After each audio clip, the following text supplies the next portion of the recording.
this is Mr. Stillwell speaking with Mr. Garlington. Yo. What the hell you got going on? Shit, you got up? Anybody asked, we went and looked like Trump in the mid-net. Anybody just said we went and looked for that motherfucker. We couldn't find it. Okay. Don't tell nobody. Yeah, I know. Well, what the hell you got? Leaving the room. Leaving the room? Yeah. What you finna get?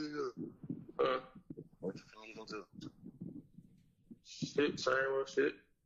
Same shit. Same shit. I'm saying, what you got? Some told me he gonna come pick me up. Shit, that was going. Yeah. Yeah. Think to my me here on Rollo. I said, man, Rollo ain't getting no coat. Yeah. I tried that shit yesterday with a nigga I don't got down though. Yeah. Yeah.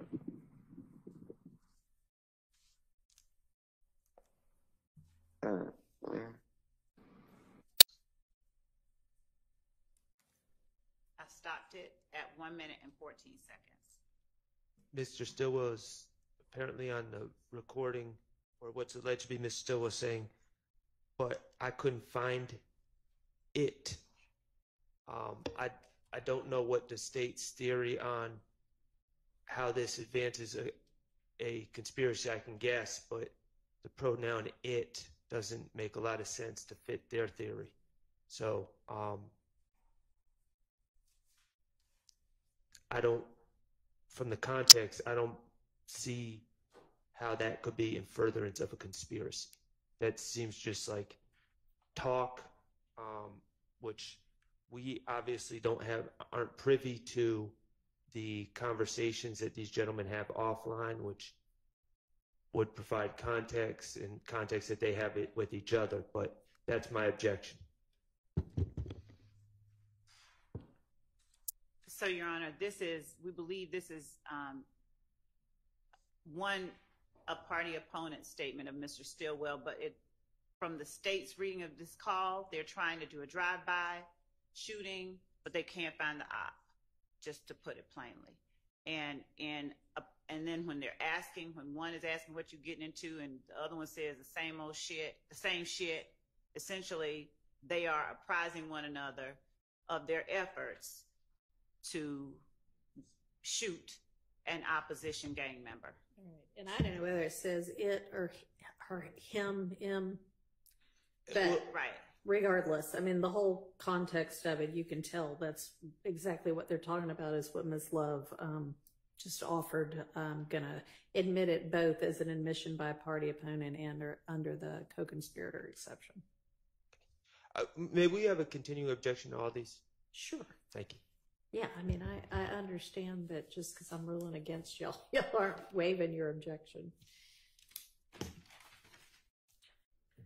Unless, and I still understand it, but do you mean you're now not going to voice objection to the rest of them? You're just going to assume that No, I was talking about at trial with the yes, jury. Yes. When these are presented. All right. Next one. The next one is page 61, March 12, 2022 call. The applicable portions are from the beginning to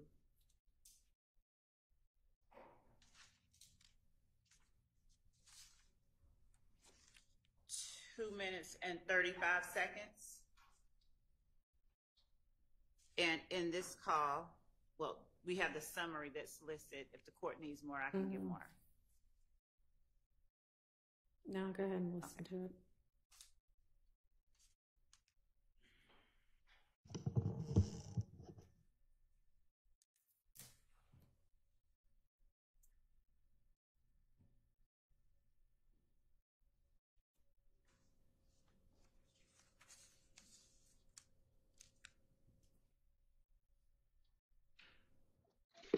Twin. What the hell going on, son? Man, shit. Right here on the east side.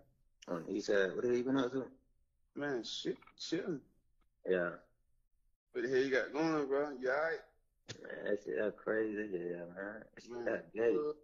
oh, God. Main reason why I been standing in the house, man. Man, what? That is crazy, but nigga ain't really even trying to go wild. There's been too much going on, bro. Man, what? I been chilling with my brother, boy. If I ain't at the spot, my brother, boy, I'm in the house, man. Yeah, man.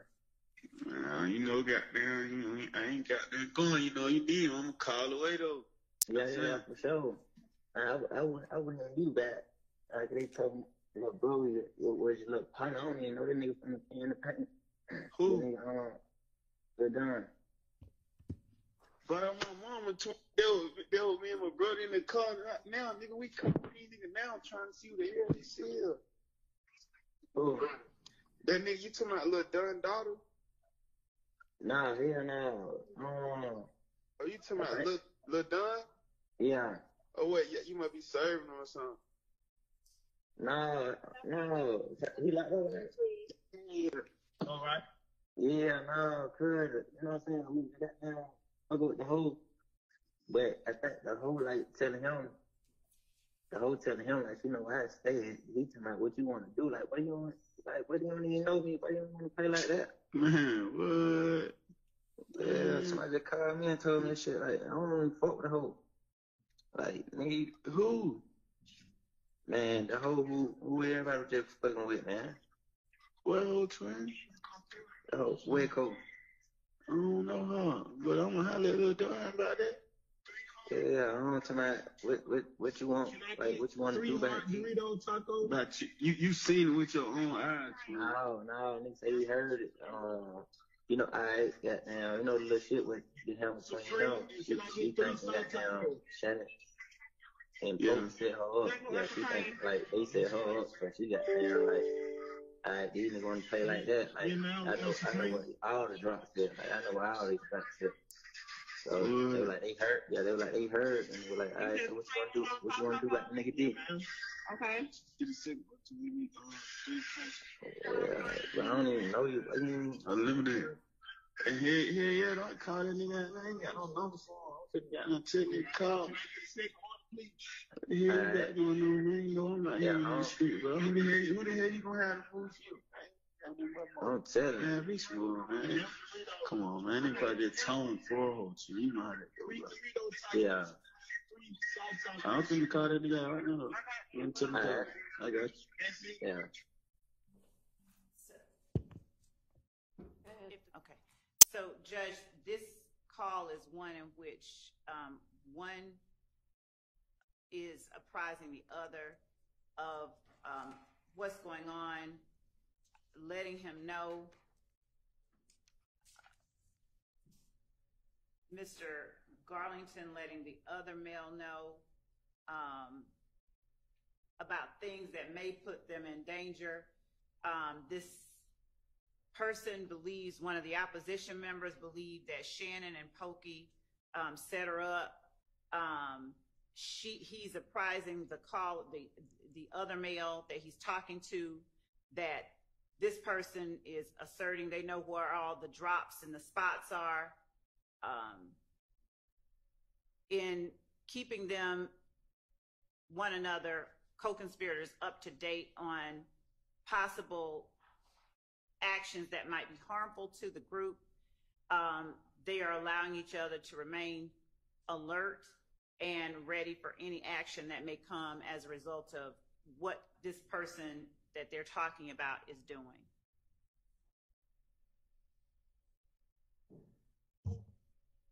I hear from anybody on the defense side. Same objections, but I heard a lot of nested hearsay in this. There's speculation. There is, I heard it, they heard it.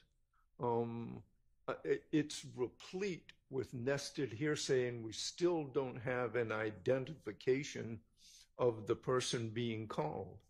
So for all the reasons that we've said before, I think that this cannot be considered to be something that fits within the particular definition of 801D2E.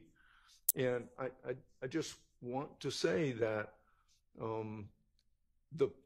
the courts have said, and I quote, "The proponent of the out-of-court statement is not entitled to a free pass.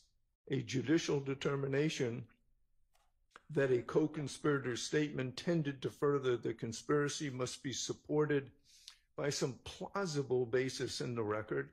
To that extent, the in furtherance requirement represents a real limitation on the admissibility of co-conspirator statements." Here, half of the conversation is by an unknown declarant. We do not know whether or not that person is part of this alleged conspiracy, or even a non-noticed and never noticed alleged co-conspirator. We asked for a list of co-conspirators in November of 2000 or December of 2023. We've never been provided that. And all of a sudden we get into these hearings and everybody in the world, the guy at the gas station, the guy on the corner, Hillary Clinton, they're unindicted co-conspirators. And we find that out when we're sitting here arguing about it. So this is a distinct example of speculation by an unknown declarant. And I'll add, Your Honor, that, and maybe I'm the only one, but listen to that. I mean, I understand that there seems to be general criminality maybe just discussed, but as far as distinct what they're talking about and distinct crimes, I'm a little lost when I listen to that. So I don't know how, if we don't even really know distinctly what they're talking about, I don't know how we could deem their subject matter part of a distinct conspiracy. State want to reply? Yes, Your Honor. I think that the context of this call makes it clear that they are apprising and warning one another of possible harmful actions by an opposition member and keeping one another apprised of possible harm at the hands of opposition is an act that furthers the interest of the conspiracy. The conspiracy being the YSL enterprise, the criminal street gang that is YSL, in keeping their members out of harm's way, from being harmed. That type of sharing of information furthers their interest in knowing what the opposition is doing and is about to do and may do to them. All right, I'm going to rule that that's admissible.